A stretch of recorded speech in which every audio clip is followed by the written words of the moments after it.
Welcome to Great Loop Radio, brought to you by America's Great Loop Cruisers Association.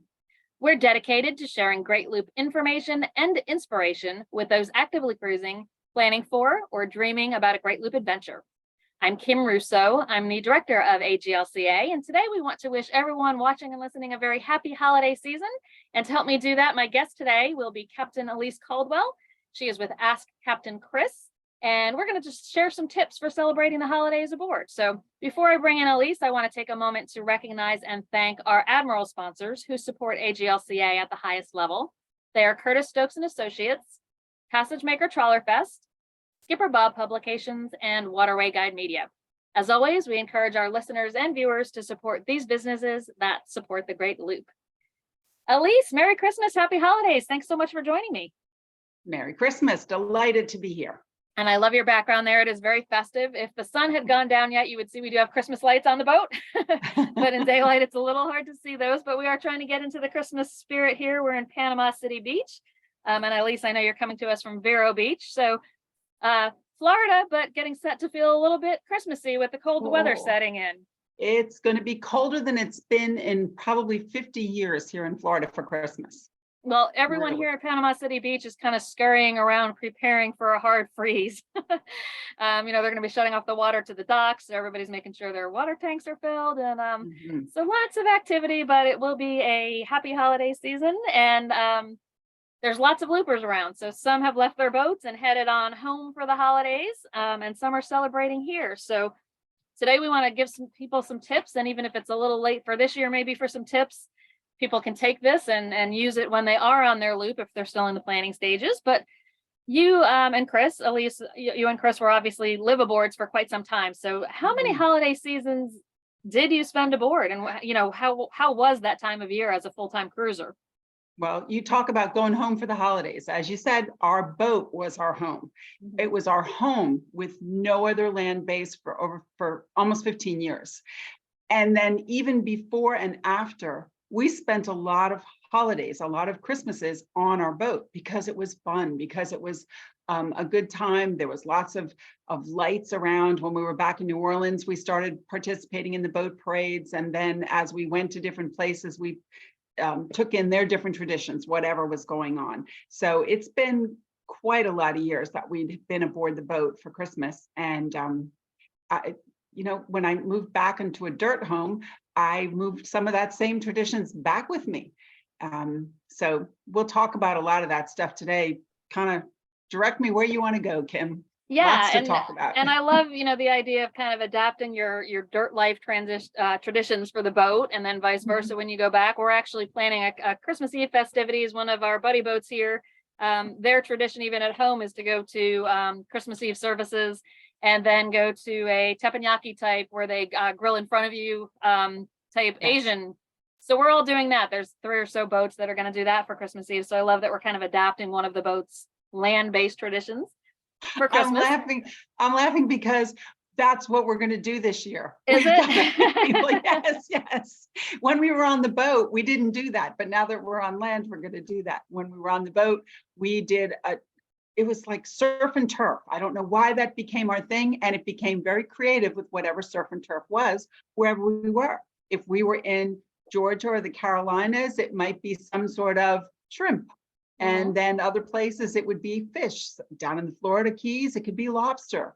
And so the surf part was various wherever we were. And of course, the turf, again, wherever we were.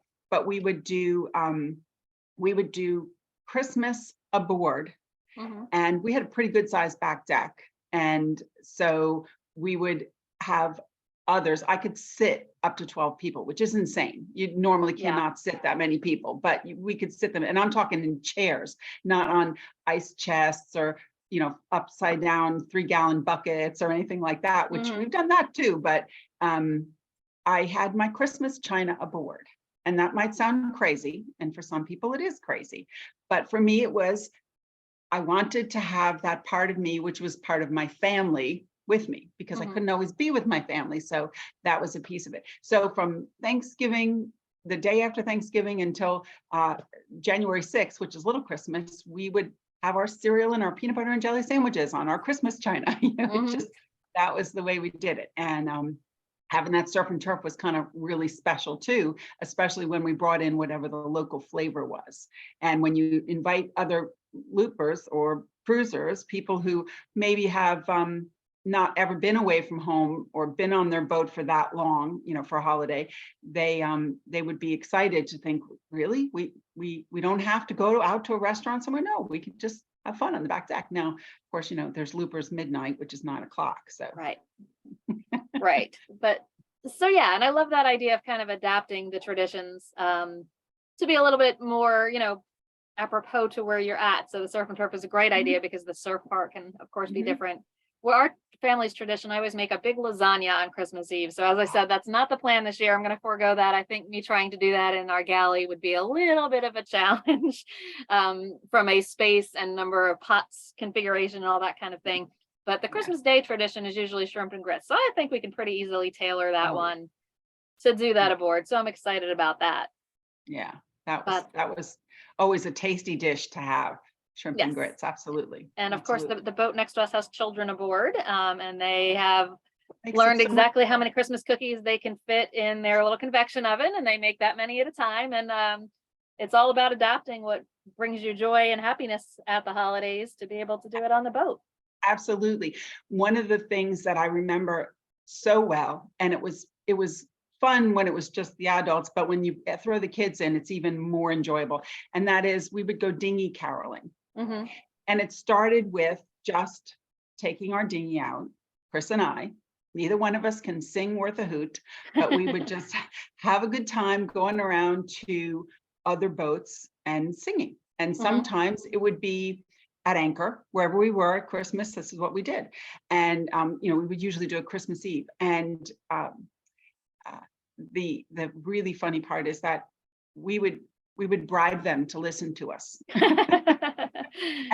and we would put together these little gift packages of shampoo and cream rinse and soap that you would get from the hotels. Yeah. And we would say, if you listen to us, we're going to give you a gift. And that would be the gift that we would give them, because when you're boating, if you've got a smaller shower or a wet head that you don't want to get wet, you go up and you use the marina shower. So it's nice to be able to have just little packages, little kits to go up and not have to worry about lugging your big bottle of shampoo or that. So eventually people would feel sorry for us because we were so pitiful, and they would join in. Sometimes they would join in just singing on their boat with us, in our dinghy. Sometimes they would say, let's get our dinghy in the water and we'll come with you. And depending upon how long we were at a place, sometimes we'd be a little bit more prepared and have almost like a little boat parade of dinghies. Being careful to make sure we had our lights, our navigation lights on. Of course, yeah. Out there, and our life jackets and everything else, because it usually was a little bit colder, even though it's in Florida, it's not really cold considered to everybody else, but it's going to be cooler. So we would be careful that way. But that was always a fun thing to do. And the kids would just make it that much more, I don't know, magical, because they were wowed by this. This was different. Unless they had been seasoned kids living aboard for a while, they usually were thinking, oh my goodness, how different is this going to be? Maybe it's not going to be as much fun as it is at home. Will Santa find me? All that sort of stuff. So we made sure that it was fun for them too. Yeah, no, that's a great idea. And we've got 2 boats here that have kids aboard. So I'll suggest that because that does sound like so much fun. And I hope that you got to see some parades while you were out there. Yes. Did you see some of the parades? Because I have not. We've been on and off the boat quite a bit. So the boat's been in one place, but we haven't. But I know that there have been tons, and we have always enjoyed that back home in Charleston. Back in the day, we used to help organize the parade, and my older son has some great memories of riding around in the boat with the spotlight as we were trying to work our way back to the dock afterwards in the dark. Yes. Probably the only boating we really did at that point in life at night. But yeah, the parades are absolutely fantastic. There was a little bit of a, as you will occasionally have on social media, some concerns expressed by some about whether it was per Coast Guard regs to have lights other than your nav lights on your boat. So I think the consensus was that it's perfectly fine for boat parades. But I don't know, as a licensed captain, if you have any thoughts about that, if anybody's concerned about rigging up some Well, lights to their boat. Safety's got to be your first priority. Right. The fun follows. I always say that, safety first, fun follows. But we would always invite the local Coast Guard or the local wildlife and fisheries, or even the sheriff's department, if they had boats, to lead off our parade. And when we would do that, of course, it would be a little bit more of a formal thing then, and they were more likely to not give anybody a hard time about it unless you were being unsafe. And then that also kept some boaters that might have been a little bit wilder than others a little bit more in line, because you had the authorities there to just have a presence, and it just made it a little bit safer. And the difficulty, if you've ever been in a parade with your boat, it is difficult sometimes to see at night, period. Then add the different kinds of lights that are out there now. I mean, 20 years ago, there were pretty standard lights. Now you've got so many different kind of things that move in with the music, and they have things that are super like the blue lights tend to be a little bit more vibrant and affect your vision. So when you decorate your boat, be aware of what you're going to be able to see from your boat. So you might want to keep the decorations lower to the water rather than up high if you're going to be driving from a fly bridge. And if you have an inside helm, it can be difficult to drive from at night when you have all these lights around your boat glaring at you. So that's just something to think about when you're the one that's driving the boat. If you're decorating, if you're watching it, it's all gorgeous to watch. We love to watch it all. So we don't think about that, but that could be a reason why sometimes you have that little gap in lights so that the helmsman can see. Yeah. And of course, the parades are proceeding very slowly, and to make navigation easier afterwards when you're on your way home, you can turn all of that off. But if you have never seen a lighted boat parade, it's just really spectacular to watch. One of the things to do that's really fun, if you're not part of the parade, if you're just watching, and this is something that we tell the kids to do all the time, take your handheld radio and put it on the channel that the parade boats will be on. Usually they flip to another channel because you can't be talking on channel 16. Right. So they flip to another channel, and you listen to this. It's hysterical. Come on, move it up. Let's go. No. We got a big black space. What's going on? Move it up. Boat number 3, So it's kind of fun to watch that and listen to that behind the scenes. Yeah, that's a great tip. What other, we talked a little bit just now about lights. What decorating tips do you have for making the boat festive, if that's where you're spending the holidays? Well, a lot of it depends upon if you like to decorate not on your boat, right? If you like to decorate when you're not on your boat, then you can do it. And that's the whole thing, is you've got to have that attitude of, do I want to do this? Because it's a little bit of an effort. What I did was I took my handrails and I would go up one side of the boat and down the other side, decorating, putting the lights on the handrails. And I did a twofold thing. One, I decorated the boat. And the second thing was, every so many feet, I put a small piece of line tied in a bowline knot. And going every so many feet, tying that bowline knot. By the time I got up 44 feet, down 44 feet, and 15 across the stern, I knew how to tie a bowline knot. It was the practice and repetition. So decorating can be as simple as just strings of lights. One of the coolest things that we ever did was we had a couple of 3-foot artificial trees that folded up to next to nothing, and we can slide them into our lazarette in garbage bags the rest of the year. But before I got the 3-foot trees, I took some branches, just dead branches, because we had dogs, so we were always walking the dogs. And I would find a branch along the road and I'd pick up this, oh, this one looks like a good one. And you get one empty branch, maybe 2 or 3 feet tall, depending on the space you've got to put it in, and spray paint it. Spray paint it white, maybe a little glittery paint on top of that, and then put that in a bucket of sand, just for something to anchor it with. And you've got a tree that you can decorate with ornaments, and you can decorate it with lights. And you don't have to have a traditional Christmas tree. It can be a little bit little bit wonky, a little bit different, but we're boaters. We are a little bit different. And one of the other things that we did, even when we got the tree itself, the artificial tree, is we made a point to have all unbreakable ornaments, which got interesting, but after a while it became second nature. And some of the ornaments were wood, some of the things were paper, some of them were fabric. And then the ones that I'll say really were breakable, but it's okay if they broke, were the shells. You collect shells, you do all kinds of crazy collecting of shells, and then you think, what am I going to do with all these things? So one of the things that we did was we would take crab shells. And I know that some of you are listening on the podcast, but we would just take a crab shell and decorate it like Santa, and then put a little rope on the back of it. And that became a very lightweight ornament that's not likely to fall from the tree.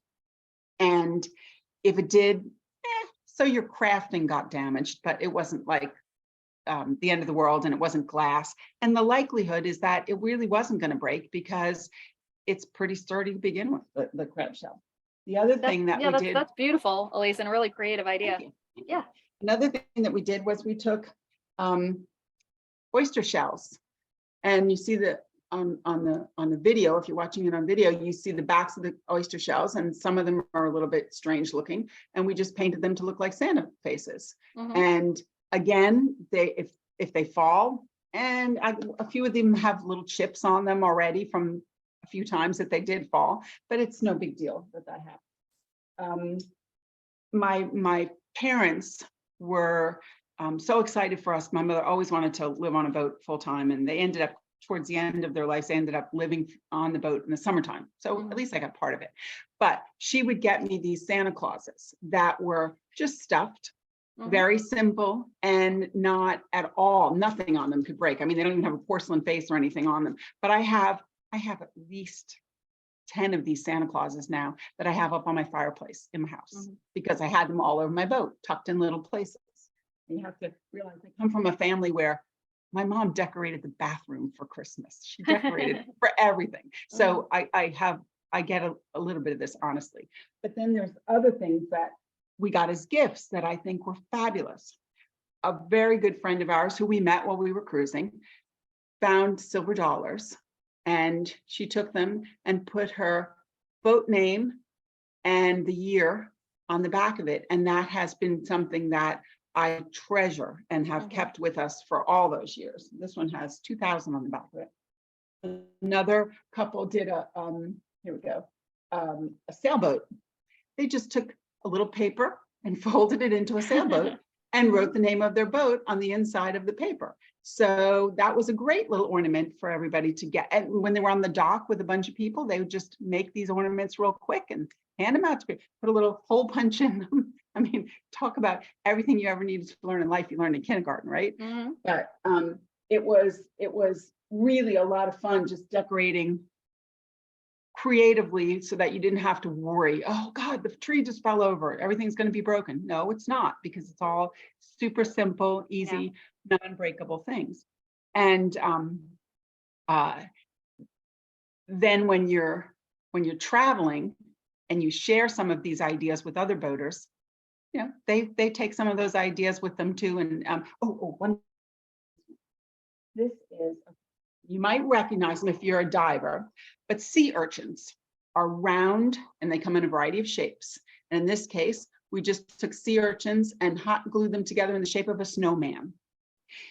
That sea urchin is just plain that you're seeing on the screen right now. Just they've got kind of a light greenish hue to them when they dry, and all their urchin spines fall off. But then I painted it with some silly put some yarn around it and a couple of shells for the nose. Instead of a carrot nose, I put some shells on the nose. And it's, again, over the years, these became things that, what do you do when you're at anchor, or what do you do when you're stuck in a marina and the weather's lousy? Get out your hot glue gun and take some of those shells that you saved for what? What are you going to do? I always laughed at myself. I would collect this bucket of shells and then say, what am I going to do with this? I am not crafty. I don't have a 6-year-old on the boat with me, but sometimes it's fun to be a 6-year-old. Yeah, well, it looks like you made some very crafty things with some of those, Alyse, and those are some great ornaments. Let's take a break, play a quick message from one of our sponsors, and when we come back, we'll talk a little bit more about, some of the kind of group things that tend to happen at marinas around the holidays when you've got a collection of loopers or a collection of cruisers there. So we'll be back in a moment. An alternative to the high cost of brokerage and the hassle and risks of buy-owner boat selling, YachtX.com makes selling your boat easy, safe, and produces better outcomes.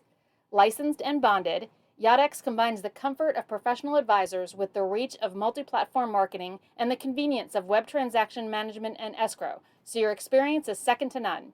Best of all, with fees of just 1.5% or less, you save 85% or more in selling costs versus traditional brokerage. Ask them about their buyer representation rebates, YachtX Rewards referral program, and looper discounts. Boaters come first at YachtX.com. We're back on Great Loop Radio. My guest today is Captain Alyse Caldwell with Ask Captain Chris. And Alyse is filling us in on some of the things she and Chris enjoyed when they were living aboard and celebrating the holidays. So, Alyse, I think it tends to happen a lot around Thanksgiving because maybe not as many loopers maybe travel home for Thanksgiving as they do for Christmas, but there seem to be lots of celebrations that break out at marinas, sometimes sponsored by the marina, sometimes just a bunch of loopers or other cruisers gathering together to have some kind of a celebration. Do you have some suggestions, if you know that there's 4 or 5 looper boats and you're hoping something's going to come together, but it doesn't seem to be happening, how can you maybe spearhead that effort to have some kind of a group celebration for the holidays? Absolutely. Well, first thing is, if you're going to be somewhere for more than one night, you have the opportunity to do this. And that is go to the marina staff and find out, do the locals who are slip holders there, do they traditionally do something? Because if they already do something, then it's easier to join in. And you definitely don't want to step on something that they're already doing. So that's your first connection, is to ask the marina staff what's going on. It's really helpful that we had dogs always when we were cruising, because when you walk the dogs, you talk to people. And so when you go take the trash, talk to people and ask them, oh, is this your boat here? Do you guys do anything for the holidays? And you can find that out. And then if not, if it's all up to you, don't fret. You don't have to be a super organizer. You don't have to be somebody that's, orchestrated huge parties or anything like that. All you have to do is say, hey, would anyone like to do? And usually people will join in. So you decide what it is that you want to do. For me, potlucks were pretty easy and pretty standard wherever we went. Somehow or other, we ended up doing potlucks. We got to the point in some places where we'd have to say, no food coming out tonight. We have to cut back on our calorie intake. So, but I love to do a tea. And it got to wherever we were, it didn't matter whether it was at an anchorage or in a marina, but wherever we were, I would say, I'm doing a tea tomorrow or the day after. Depending upon how many people were around, I would give them some notice and how long we were going to stick around. And it got to be a pretty good tradition. But in the beginning, I was very tongue-in-cheek with it, and I gave an invitation. I had a printer on my boat, so I printed out these little invitations, and I said, ladies' tea on December 26th at 2:00 in the afternoon. Bring a dish that's tea related. And I would say, hats are required, gloves are optional. And it was just funny, right? Because, you wear a hat to tea, right? Whoever does that, but that's what you think of. So people would come, again, understanding my sick sense of humor, and they would wear ball caps, or they would have a rain hat, like a sou'wester, or maybe they had a pretty sun hat, beach hat or something like that. And one lady came with all of her regalia. She had the whole 9 yards, the little black dress, or long black dress, like to her knees, the white pearls, the gloves. She said, I have had this dress for just in case I had to go home for a funeral, and I didn't have to do that, so I'm wearing it. And then we had another person come with fingerless leather sailboat gloves. And that was her joke, that these are my gloves.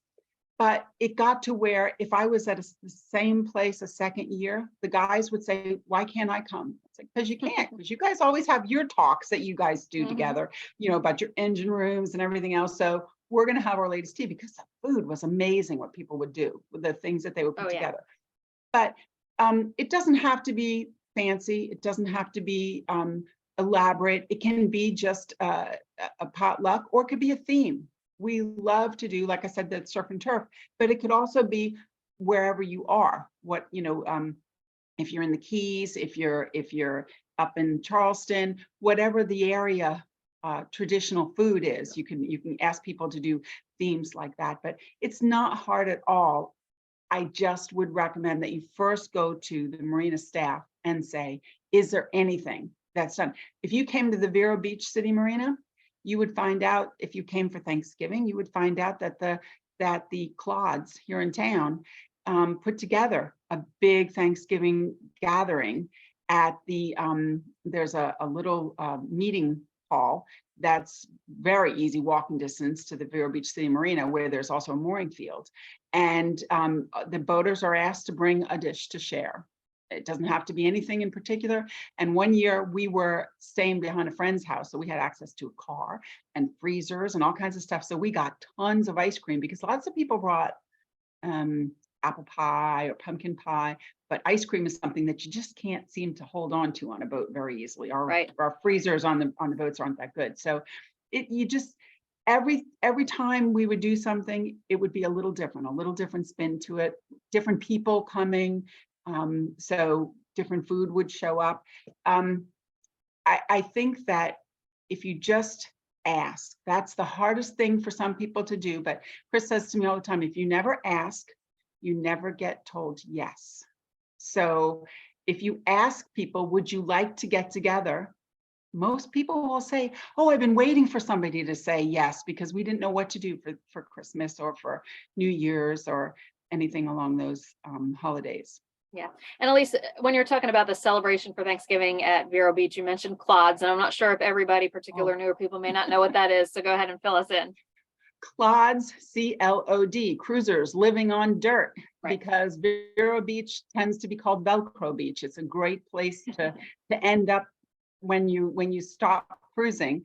And a lot of people who settled here came through here at one point or another on their loop or on their cruising north and south of snowbirds, and they stopped and spent enough time in Vero Beach that they said, I like this place. So that's why we can't tell too many people, because we don't want it to get secret to get out there too much. But yeah. And I do want to point out, Alyse mentioned it doesn't have to be anything fancy. Alyse is kind of known for, the teas she mentioned and the Christmas china, and because that brings her joy and pleasure, and that's wonderful.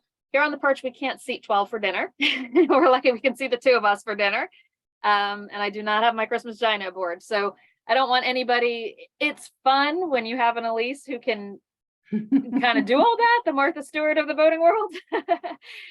But don't fret if you don't, because the vast majority of the get-togethers on the loop are extremely casual, mostly spur of the moment. And the potluck can be whatever you happen to have on hand. I've seen people bring nuts.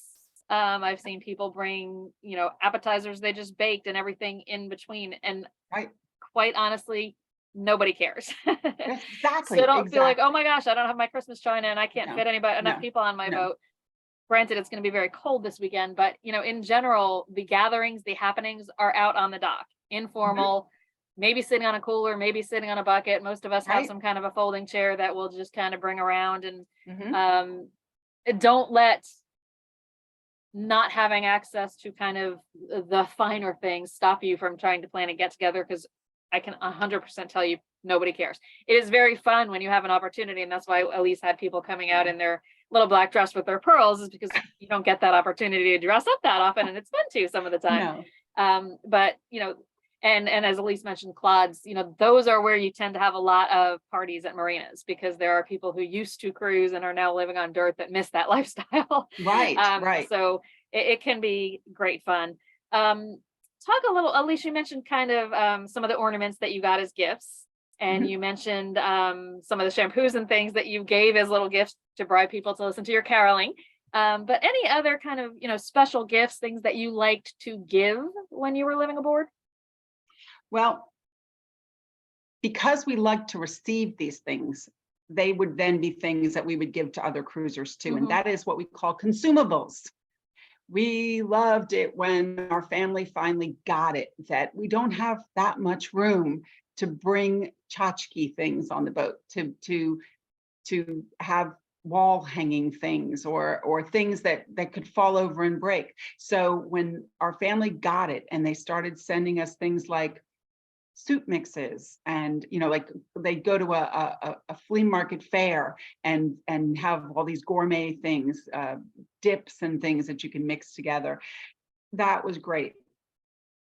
Of course, gift cards were always appreciated when people would give us gift cards to West Marine, or My favorite something gift along last those year. lines. Yes, West yes, Marine gift absolutely, card. absolutely. Because when things break down, which they're gonna, it's no fun to have to dip into your own budget. And if you've got a little, oh, I've got this gift card, I can do that. That's great. But the consumable tended to be the big thing that everyone who was aboard their boat for any length of time would be excited to get. A bottle of your favorite soda. Oh, if anybody brought Chris Dr. Pepper, he would be in heaven, because I would not bring that aboard, Mhm. because he would drink it all.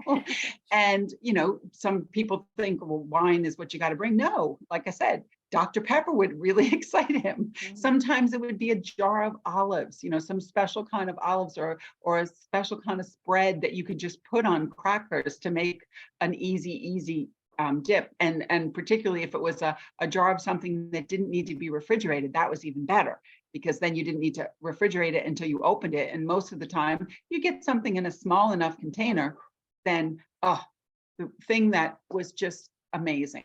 You call me Martha Stewart. I think that's hysterical, because I am so not Martha Stewart. I'm so not. I love to play house. I don't actually bake or cook or do any of that important stuff. Mhm. That's what I have Chris for, right? He does all the cooking. But one of our when we were in Marathon for a while, one of our slipmates had this. Now I'm going to get corrected because I don't even know what you call it. It was a starter yeast, a starter bread Like a dough. sourdough starter. There you go. There you Yeah. go. Sourdough starter. See, I told you, I don't know how to do this stuff, but even I can do it. That was the beauty of it. She gave this to me. She said, I promise you, you can do it. And then as it grows, you split it, you pass it on. So sometimes things like that happen where you get things passed on. People have herbs that they like to grow. I'm awful at that. But people would insist on giving me a little tiny, maybe like something in a shot glass size of an herb or something, because you can do this, it'll grow. Well, it would grow for a little bit, and then I would kill it. But having fresh herbs is a wonderful thing on board too, even if it's just for the smell. Even if you're like me and you don't really use them to cook, just to have a nice fresh scent of herbs on your boat, that was always an appreciated gift as well. Yeah. So Great ideas. We actually got a gift. Two different cruisers last year gave us two different little spice jar bottles of a custom like rub mix that they made from mixing spices together, and that's something you don't always have aboard. Is some of those things to just dress up a piece of chicken. So that was another great gift. Doesn't take a lot of room aboard. Doesn't have to be refrigerated. So yeah, totally agree with you on the consumables. West Marine gift card was my absolute favorite gift last year, and it doesn't even have to be for boat parts. We used it for binoculars that we both were very happy to have a better set of binoculars. And we used it for some of the nesting cookware, which they have there as well. So it was nice to some of the things we may not have splurged on if we had not been given gift cards to West Marine. Right. So, we kind of looked at it and said, well, if something breaks on the boat, we're going to have to replace it anyway. So let's use the gift cards for something fun that we wouldn't otherwise maybe splurge on. So, and I'm sure whoever gave the gift card to you was appreciating that too, that you did something fun with it. Exactly. So, yeah, it's really fun to celebrate aboard. We have a little Christmas tree we bought at Publix. It's a live tree in a pot that's about 2 feet high, maybe.